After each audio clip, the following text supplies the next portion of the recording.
Hey guys, Woody here, this is Piano Shack.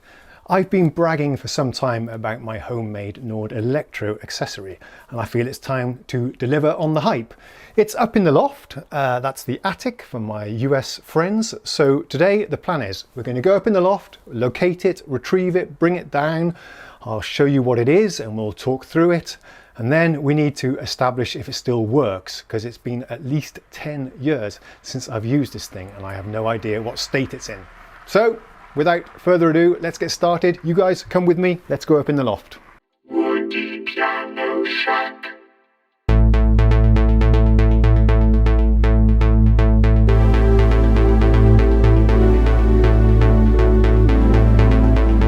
Right, so let's navigate the junk that everybody has in their lofts. I know it's over here somewhere. That's where I saw it last. Ah, there it is. Okay. So if we can just squeeze past this rubbish. There's a few bits and bobs here actually that I've made over the years. Let's get rid of some of this.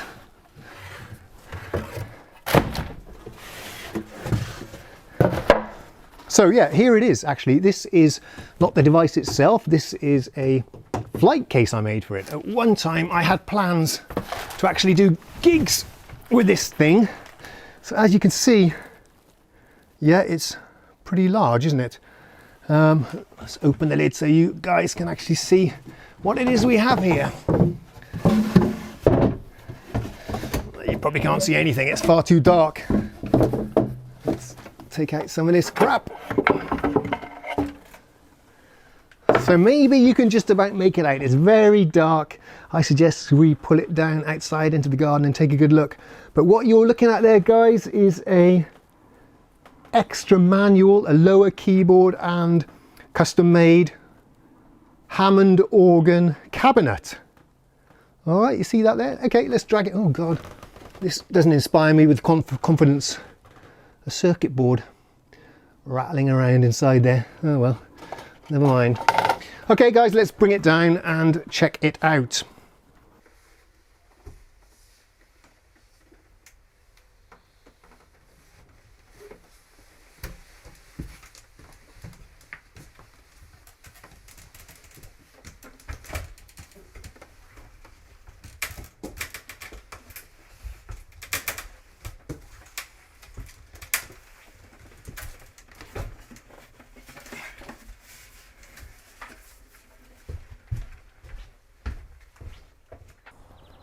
So if you're a normal person, you're probably wondering what the heck is that he's got there? And I did a pretty bad job of explaining what it was when we were in the attic.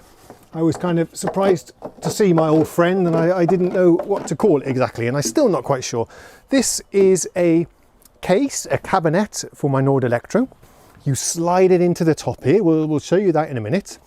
And then what that gives you is a cool looking wooden sort of Hammond organ style cabinet, which is a great sort of look on the stage, I suppose, and it gives a lot of solidity to the Electro. Plus, this is an extra manual, an extra keyboard that we're going to hook up to the Electro with MIDI. And I don't know if you guys have ever seen a real Hammond organ, some of you probably have. It has actually two keyboards. They're called manuals in Hammond organ talk. There is a lower manual here. I'll pull up a picture on the screen now if I can find one. There's a lower manual, which is usually used to play like bass lines, chordal work, and then on the upper manual you'll have a different registration, that's a different sort of tonal setting, and on that you can play leads or sort of percussive stabs, and that really opens up the instrument to you. Sure, on the Electro you can do a split where you have part of the keyboard will be the lower manual and part of the keyboard will be the upper manual, but it's a little bit cramped and you end up jumping around between these quite a lot. It's really nice to get the same configuration as a real authentic Hammond organ and have one manual up above the other.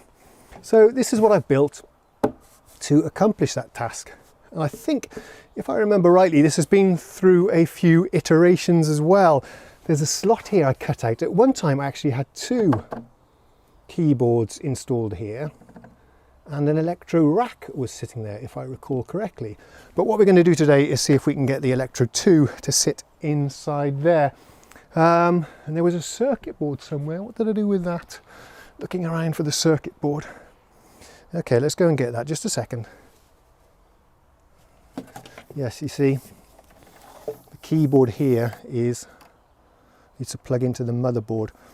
Actually, I'll go and get the bits and bobs. I need to find the adapter, a MIDI cable, the PCB, and whilst I'm away, I'll show you some photographs which illustrate how I built this thing.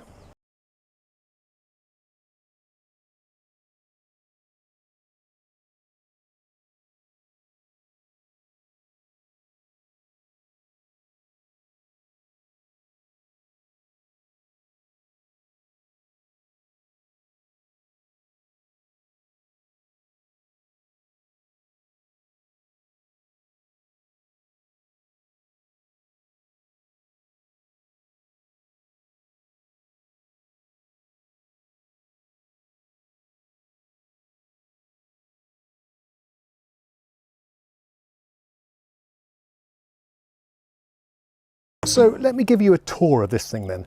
As you've gathered, the cabinet is handmade by me. And as I look at it now, I'm actually rather proud of my workmanship. This is a top quality job, even though I say it myself. After all, nobody else is going to say it. Pretty smooth and slick. I made it as simple as possible, quite clean lines. Looks a little bit like a... Start again. It looks a little bit like a chopped Hammond organ. They tend to look a little bit like this, where the bottom of the cabinet is missing. The keyboard itself, this is from a really, well, let's put it this way, a crappy, okay, Fetar, I think it was SL161. These were really quite popular keyboards in the 90s and quite easy to find. I bought 2 of these actually, and then just took out the key bed from them. And I say they were crappy. The actual casing of these Fetars was really, really nasty and plasticky.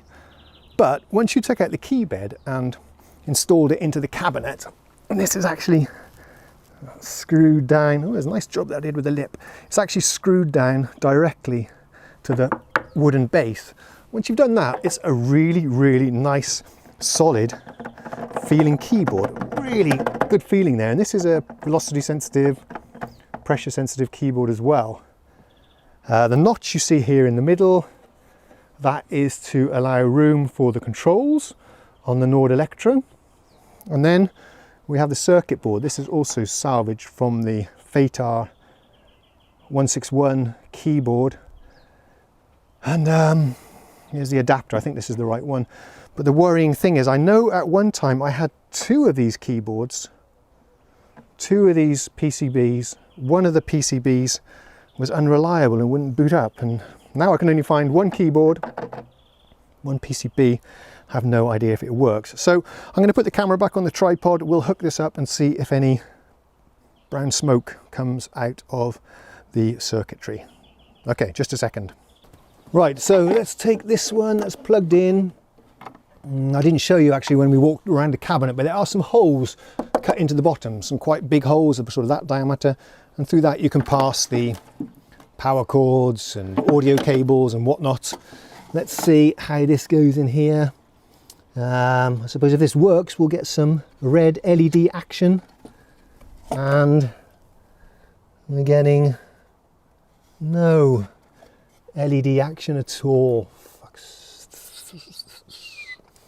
Oh, switch it on, but still no red LED action, I don't think. Is there anything going on here? I mean, this user interface on these Fetars was as crap as it gets. It was really shit.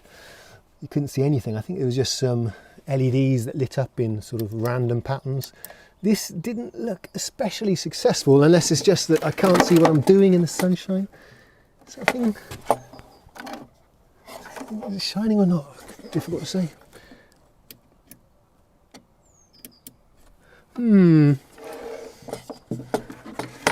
Well, this might be a short video, I'm afraid. What should we do now? Do I go back in the loft and see if I can find another PCB?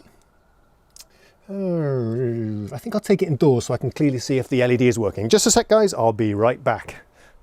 Okay, we might actually be in business. When I took it indoors, away from the sunlight, I could see that the LED was lighting up nice and bright. So I think the PCB is working. I'm just going to take it off this big piece of board. I have no idea why I put it on there. Doesn't make any sense to me, but we'll just whip it off. Otherwise, I don't think I'll be able to get the Nord Electro 2 in together with the PCB. Let's see, just whip it off here. Yeah, I had a real blast making this cabinet. I like doing DIY stuff and cabinetry and furniture making. I've made loudspeakers in the past. Flipping heck, can't get a thing to pass. So yeah, that was a good winter project here in Stockholm. You need your winter projects to stay sane because the winter lasts most of the year. You can't do any nice outdoor stuff, and I'm an outdoor guy. So having these little woodworking projects is, you're laughing at me using the screwdriver now, talking about me being a woodworking expert. No, I like fiddling around with these things anyway. And the design of it is really good fun. I enjoyed the design aspect of it as well. And the fact that you end up with something that's completely unique. As far as I know, nobody on the planet has a dual manual Nord Electro 2 setup. If you have one and you're watching this video, then please leave a comment with a link to your rig. I'd love to see it. So we've got that one out now. We have that one there as well. I did bring some MIDI cables with me. I've lost the damn things. Be right back. So everything is hooked up. Here is the setup. My Electro is connected as normal via the audio output into a guitar amplifier. We also have a MIDI lead here running from going to the MIDI in, okay, because we'll be controlling the sounds of the Electro.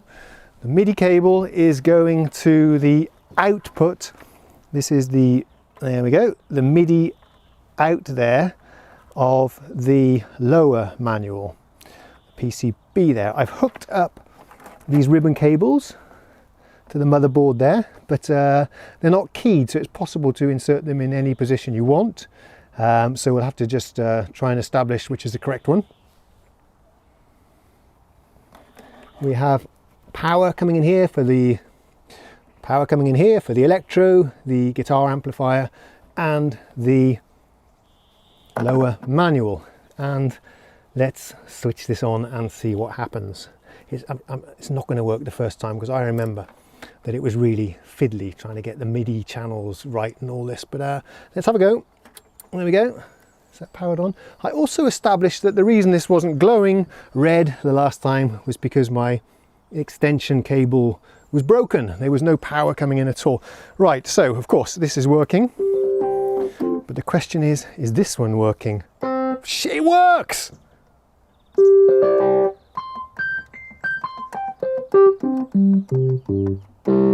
Man, awesome, it works! First time. We probably need to do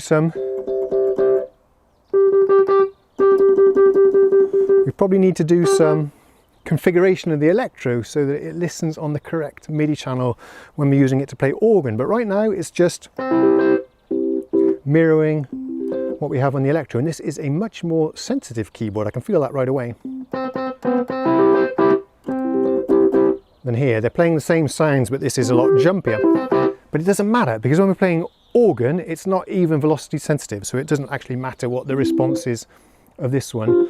But there are some buttons here on the PCB that can be tweaked, and lights blink and LEDs go and stuff to set velocity curves and MIDI channels and God knows what, but I have no idea after 10 years what combinations of button presses we need to do. But guys, this is awesome, it's working. Okay, so the next step then, I'm going to put the camera on the tripod, we'll slide in the Nord Electro and see if we can get everything integrated together nicely. Ah, this is really cool. Okay, let's go with the next part. So I've tidied up the cables a little bit here so there's room to squeeze in the Electro. I do need to disconnect the amplifier for now, yes. Switch that off because it's buzzing. And I do recall it was a tight fit to get the Electro in here. We got really lucky with those ribbon connectors because they were many different combinations of ways that those two cables could be connected. Right, so let's slide this one in. This is really exciting. I haven't played with this for 10 years. Push that in like that and then start to slide in the Electro. Actually, that's fitting in pretty nice, better than I remember. So, does it go in something like that? It goes in, ooh.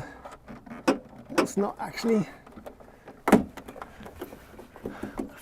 thought I fitted in more snug than that. I think I had some, I think the way it was working before was it was actually out a little bit more like this. Jesus, it's stuck in there now. It was, oh, flipping heck. It's not moving now anyway. Anyway, the way I had it before, I did have some felt or rubber bumpers on the wooden support there. So I'm not, this isn't sitting as well as it used to be. It's even hitting those ones. Yeah, as I say, I did tweak this a number of times once I was using it with a Nord Electro rack for a while and filing away at some stuff. It should be sitting more like that. I think there were some rubber bumpers I had attached here. Yeah, that's what we need. So I will tweak with that before I see you next time. But I suppose we can, yeah, let's, yes, we also need to connect the audio. This was one of the hassles with this project, was that it was a little bit difficult to get to the connectors and the on-off switches and stuff once you got this thing in the cabinet. But there are some nice big holes in the bottom for that purpose, like this one here. That one there, so we can come out through there and into the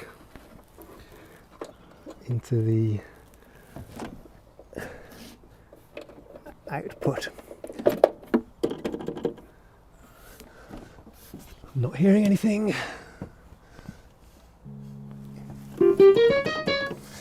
Yep, there we go. So let's slide this one in again. And that, oh shit, that, oh, fucking flip. Okay, you obviously need a shorter cable than this. This is too long and it doesn't fit in the case. So I'm gonna have to nip down to the shed and get another cable. I'll be right back. So we have ourselves now a little bit of a shorter lead here, so this will have space in the cabinet.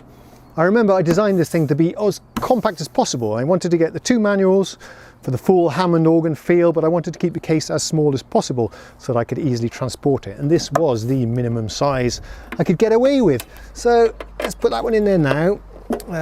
Power on the amp again. Do we have a sound? Yes, we have nothing coming out of the bottom. Why is that? What have I done now? I switch it off. No, it's on. Oh, it's okay, it's working. Maybe there's something a little bit flaky there. I remember that circuit board was a little bit flaky. So let's squeeze this in again. And again, I'm not happy with the way that's sitting, and I did have a better solution there before, but I think I've modified it at some point. And now it's not quite as I want it to be, but I'll probably fiddle with that and we'll get that fixed up before the next video. So we have two manuals.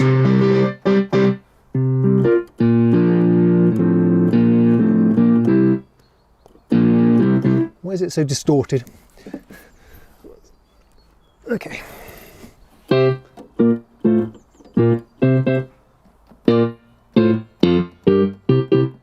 Much jumpier, this lower manual. So we need to set this up in the organ anyway. That's the really exciting test here. So we have I don't need to press the split button now, but let's have two completely different settings. So for the upper, we'll have a full drawbars out. Sounds like that. We don't need to demonstrate this for the whole neighborhood. And for the lower, it's playing exactly the same right now, but we don't want that. We want to have a different sound on the lower. How is that achieved, I wonder? Because this thing is transmitting on channel 1, I guess. This one is transmitting also on channel 1. We need to set this up. Oh no, this is what I really wanted to avoid. We probably need to set this lower manual up on that little PCB so that it transmits on something other than channel 1. I guess this needs to be on channel 2, this one needs to be on channel 1. Or is it possible to do it with these menus? You know what? I'm going to have to go and read the manual. I was hoping to avoid this, but I've got to dig into the Nord manual there. But look, this is looking really nice. Yeah, you have to agree. I hope I wasn't overhyping it, but I think this is one hell of a cool accessory. Anyway, guys, bear with me. I'm just going to read the instructions and I'll be right back.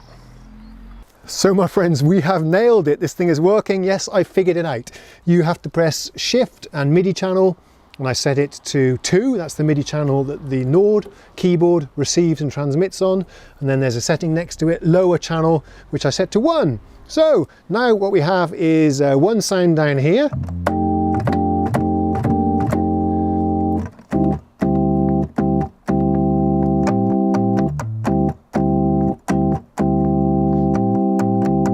And a different sound up here.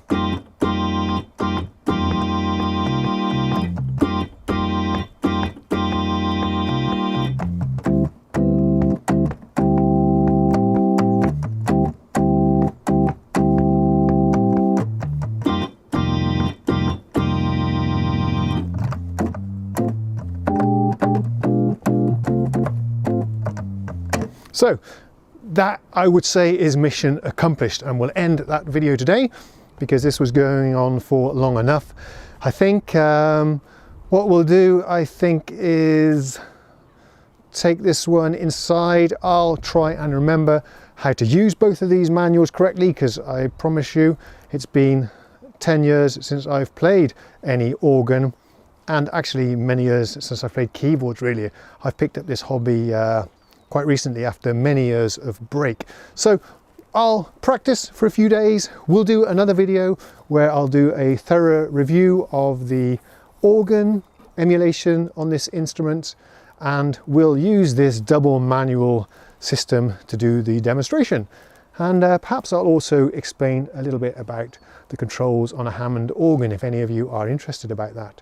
So with that, we'll close this video. Thank you for watching, and if you did make it to the end, I hope that means that you enjoyed it and didn't fall asleep. And if you did enjoy it, or if you fell asleep, then do consider giving me a subscription, because that is the motivation that keeps me doing these videos. There is no other reason I do these. It's just for the feedback that I get from the community. I really enjoy it. So that's all for today. Thanks for watching, and I'll see you next time. Ta-da! Oi!